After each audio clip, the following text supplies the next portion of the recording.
আছো তোমরা সবাই? আশা করছি তোমরা সকলে খুব ভালো আছো। আমিও বেশ ভালো আছি। আজ হলো শনিবারের সকাল। কাল রাতে তো খুব ঝড় বৃষ্টি হয়েছিল।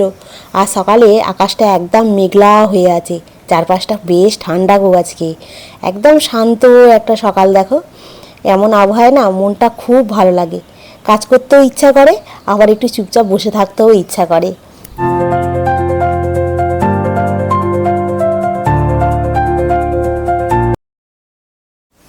এই যে এখন খাটটা পরিষ্কার করে মুছছি, এই খাটটা আমার বিয়ের খাট, জানো তো। বিয়ের সময় আমি যে খাট, আলমারি, ড্রেসিং টেবিল আমার বাবা দিয়েছিল, একটাও কিন্তু আমার পছন্দের নয়। আমার পছন্দের কিছুই ছিল না, মানে জামা কাপড় থেকে আরম্ভ করে যা কিছু সবাই পছন্দ করে কিনে নিয়ে এসে দিয়েছিল, কি আমাকে নিয়ে কেউ কোথাও কিনতে চায়নি, বুঝলে তো। কিন্তু যখন আমার মেয়ের বিয়ে দেবো, আমার মেয়েকে সঙ্গে করে নিয়ে গিয়ে ওর পছন্দ অনুযায়ী সব কিছু জিনিস কেনাকাটি হবে। আমি মানে ঠিক করে রেখেছি যে ওর পছন্দের জিনিস কিনেই ওকে দেওয়া হবে। এই নয় যে ও ঘরে থাকবে আমরা সব কিনতে চলে যাব, এরকম করব না। আর যাই হোক, আমার যে বিয়ের বেনারসি শাড়িটা দিয়েছিল, সেই শাড়িটাও মানে আমার পছন্দের নয়, মানে আমার ওটা পছন্দ ছিল না। ওটা আমাকে নিয়ে গেছিলো কিনতে, কিন্তু ওটা আমার পছন্দ ছিল না। ওটা আমি একটা অন্য পছন্দ করেছিলাম, কিন্তু আমাকে ওটা দিয়েই ছিল। যাই হোক, ওটা আমার মামার বাড়ি থেকে দিয়েছিল। ওরা আবার একটা বাজেট ঠিক করে রেখেছিলো, সেই বাজেটের মধ্যে মানে পছন্দ করতে হয়েছিল। কিন্তু আবার তনুদের বাড়ি থেকে যেটা দিয়েছিল, সেই শাড়িটা আমার আবার পছন্দের ছিল, মানে ওই রকম ধরনের আমি শাড়ি পছন্দ করেছিলাম।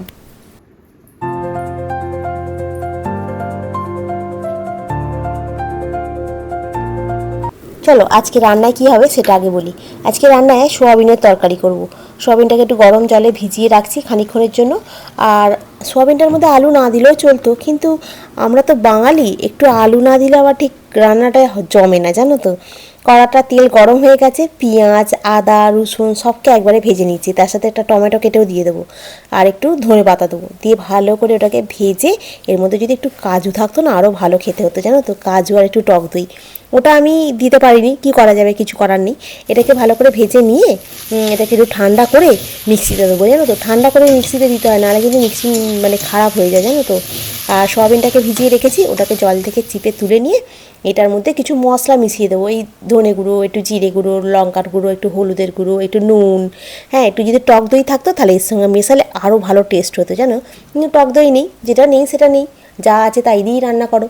হ্যাঁ, মোটামুটি খারাপ হয়নি খেতে। আর তার সাথে হয়েছে তোমার ডিম সেদ্ধ আর ভাত। আর তনুর জন্য রুটি করে দিয়েছি, তনু রুটি নিয়ে গেছে।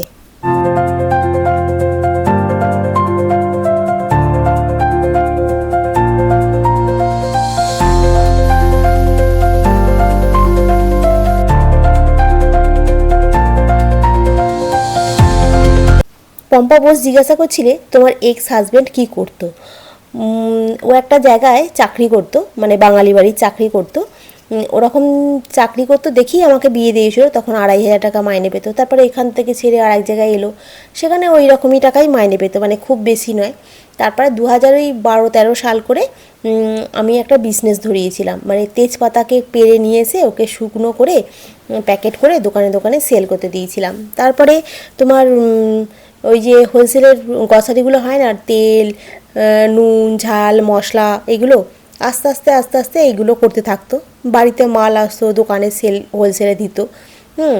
আর ওই আমাকে তুলতে হতো, পেটে তুলতে হতো। তারপরে তেজপাতা যখন পাড়তে যেত আমাকে সঙ্গে করে যেতে হতো। তেজপাতা পেড়ে নিয়ে এসে তাকে ধুয়ে পরিষ্কার করে তাকে ছাদে মেলে দেওয়া, ছাদ থেকে তোলা। অনেক কষ্ট করেছি গো, বিশ্বাস করতে পারবে না। এ দেখো, কড়াতে একটুখানি লঙ্কা আর একটুখানি জিরেকে ফোড়ন দিয়ে দিলাম, দিয়ে আর তোমার এইটা রয়েছে না, যে সোয়াবিনটা রেখে দিয়েছি, ওই সোয়াবিনটা এর মধ্যে ভেজে নেবো। একটু আলু দিয়ে দিলাম, আর এর মধ্যে যদি একটু ঘি দিতাম না প্রথমে তেলের মধ্যে, ভালোই হতো, জানো তো। আমি খেয়াল করতে পারিনি। যাই হোক, ওর তেলের মধ্যে একটু ঘি দিলে টেস্টটা বেশ ভালো হতো। এবার সোয়াবিনগুলো এর মধ্যে দিয়ে দেবো, দিয়ে ভালো করে একটু নাড়াচাড়া করে যে মশলাটা বাটা আছে এই মশলাটা ঢেলে দেবো, দিয়ে ভালো করে একটু কষিয়ে জল ঢেলে চাপা দিয়ে রেখে দেবো। তারপরে যেমন হয় নামানোর সময় একটুখানি ঘি, একটু গরম মশলা দিয়ে নামিয়ে নেবো। খুব সুন্দর খেতে হয়েছিল, রুটি দিয়েও খুব ভালো লাগছিলো, ভাত দিয়েও খুব ভালো লাগছিলো, জানো তো। হাওড়া থেকে ভিড় হয় তারপরেও হয় কি, হাওড়াটা উঠে দেখি বাস করে লোকে, তখনই লোকেরা সব পুরো প্যাকটা। হ্যাঁ, কিন্তু রামতলা থেকে বেশি ওঠে, রামতলা থেকে, আর রামতলা থেকে মেদিনীপুরেও বেশি ওঠে। রামতলা থেকে এই সব যায় না এতে, ওই জন্য সাবধানে যাবে। হ্যাঁ, হুড়ুড়ি করার দরকার নেই, ওই যে এখন এতে চেঙ্গাইলে ফিরছি। হ্যাঁ, তো তনু যখন আজকে টিফিন খাচ্ছিল, ভাত খাচ্ছিল, তখন আমি কালকে একটা পরোটা এক্সট্রা করে রেখেছিলাম, বলছিলাম চা দিয়ে খাবো, ভুলে গেছি। এবার আমি কি করব, সোয়াবিনের তরকারি দিয়ে তখন বসে বসে খেয়ে নিয়েছি। ওই জন্য আর এখন টিফিন আর খাবো না, মানে টিফিন খাওয়া আমার হয়ে গেছে। তারপরে আমি এই এখন ঝাড় টাড় দিয়ে পরিষ্কার করি। আজকে ভাবছি ওই যে বাসন মাজার র্যাকটা আছে, বাসন মাজার বলছি, দেখো বাসন রাখার যে র্যাকটা আছে সেই র্যাকটাকে না আজকে একটুখানি মানে করবো, পরিষ্কার করে নেবো। অনেক দিন হয়ে গেছে বাসন রাখার র্যাকটা পরিষ্কার করা হয়নি, জানো তো। ওটা আবার স্টিলের তো, একটু পরিষ্কার করে না রাখলে ওটাতে আবার জং খেয়ে যায়, জানো তো। ওই জন্য আজকে একটু ভাবছি ওটাকে পরিষ্কার করবো। আজকে সেরকম কিছু মানে কাচাকুচি নেই তো, খালি তনুর একটা জিন্সের প্যান্ট আছে, ওটা কাচবো।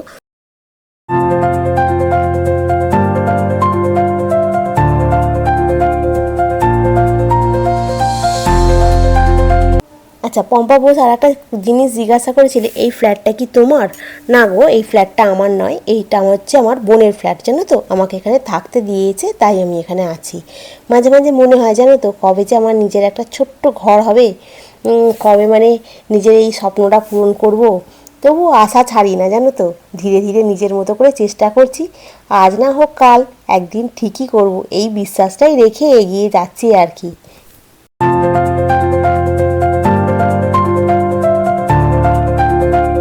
আগের দিনের ব্লগেতে সুস্মিতা চক্রবর্তী কমেন্ট করেছিলে, সোমা কমেন্ট করেছিলে, জয়শ্রী কমেন্ট করেছিলে। তোমাদের কমেন্ট পেয়ে খুব ভালো লাগলো। আজকে আর একটা কথা তোমাদেরকে শেয়ার করি। 2020-তে আমফানের পরে তনু আমার কাছে যখন চলে এলো, তারপরে তখন তো আমার মানে সেন্টারে কাজ বন্ধ, আমফানে এই মানে লকডাউনের জন্য তোমার যেতে পারছি না। হ্যাঁ, তখন সবাই বলছে এখানে থাকলে কি খাবি, কাজ নেই, কিচ্ছু নেই, যা যা চলে যা চলে যা, নিমতলায় চলে যা বলে না সবাই খুব প্রেশার করছিল। তো তখন আমি বাধ্য হয়ে চলে গেছিলাম।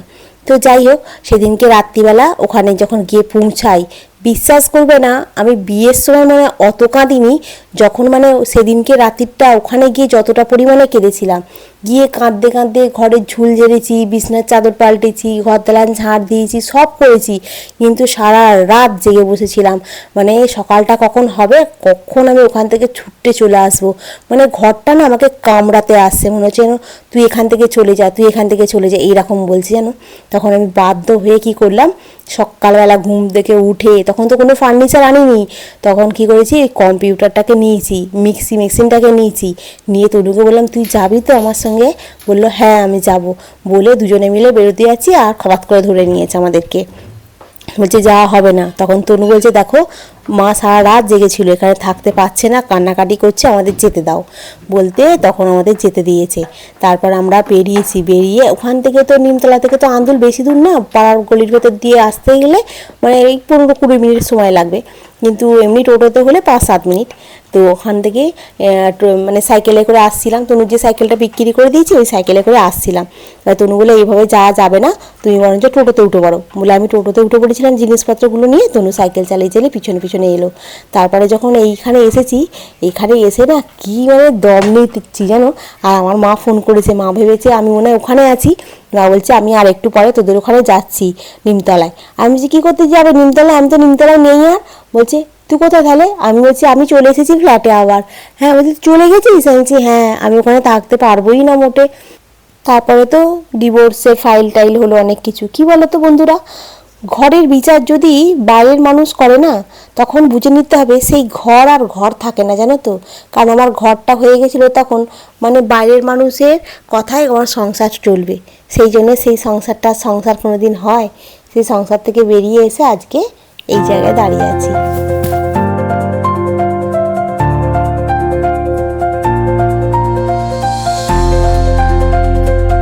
আজকে সমস্ত হয়ে গেছে, ঘর ফর গোছানো, চান ফান করা, পুজো টুজো করা সব হয়ে গেছে।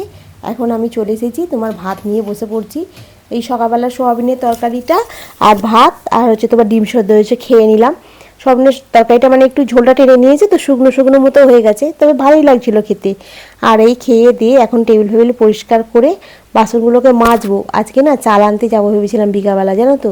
তারপর শরীরটা ভালো লাগছিলো না বলে চাল আনতে যাইনি, তো চালের ড্রামটা পুরো খালি হয়ে গেছে। তো ওই জন্য আমি আজকে কি করলাম, চালের ড্রামটাকে ভালো করে পরিষ্কার করে ধুয়ে নিলাম। আর বাসনগুলো তো সব দুপুরবেলা মানে সকালবেলা মেজেছিলাম, সেগুলোকে নামিয়ে রাখলাম। আর এখন দুপুরের খাওয়ার বাসনগুলো মাজছি। এই মার্চ মাসটা না মোটে শেষ হচ্ছে না, কি বড় মাস দেখো না। কিন্তু দেখবে 2025 সালটা যতটা তাড়াতাড়ি কেটেছিল 2026 কিন্তু অতটা তাড়াতাড়ি কাটছে না, তাই না? একটু মানে ধীরে ধীরেই কাটছে, আর মার্চ মাসটা তো কাটতেই চাইছে না।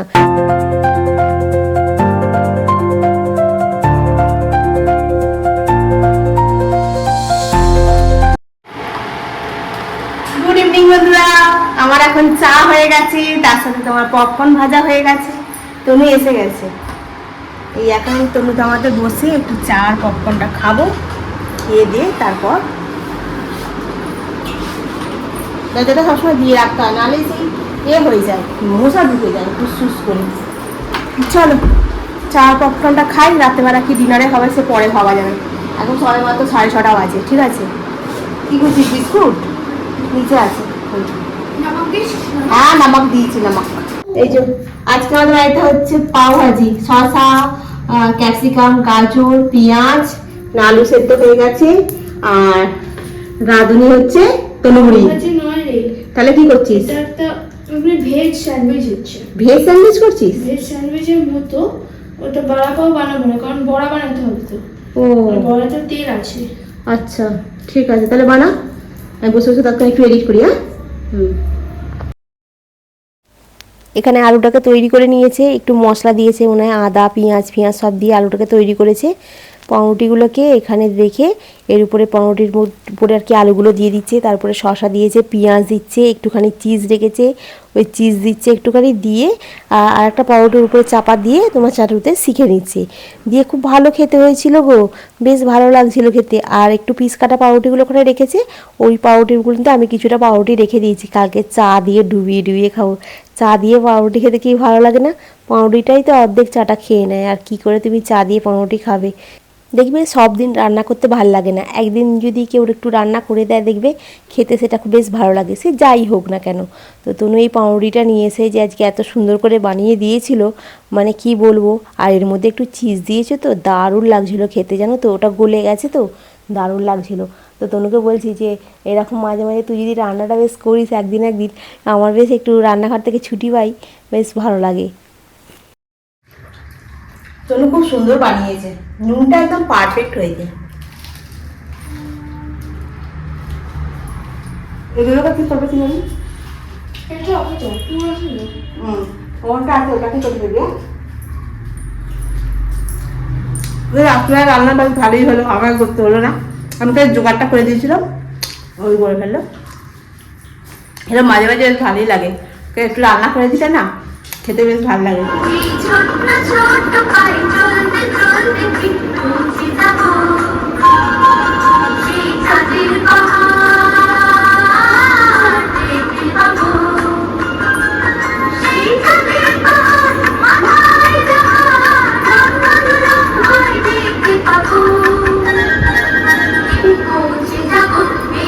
ছোট্ট ছোট্ট পায়ে চলতে চলতে চাঁদের পাহাড়ে পৌঁছাবো কিনা ঠিক জানি না, ও করে পৌঁছে যাবো, আর ভিডিওতে যত না ভিউ হবে বুঝলে। তো চলো, খাওয়া দাওয়া কমপ্লিট, আমার কাজও কমপ্লিট, এখানে বসে বসে একটুখানি এডিট করেছিলাম, মুলুকে ফোন করলাম। হ্যাঁ এবারে এখানে ওই ঘরে এসে একটুখানি বসি, তনু একটু পড়ছে পড়ুক, একটু চুল ফুলগুলো একটু আঁচড়াই, মুখে একটুখানি নিভিয়া ক্রিমটা মেখে তারপরে শুয়ে পড়বো না, বসে বসে এখন একটু এডিট করবো, তারপরে শোবো। দুপুরবেলা ঘুমিয়েছি তো এক্ষুনি ঘুমটা আসবে না। তো চলো বন্ধুরা, আজকে রাখি, কালকে আবার দেখা হবে। তোমরা খুব ভালো থেকে সুস্থ থেকে খুব সাবধানে থেকে, গুড নাইট।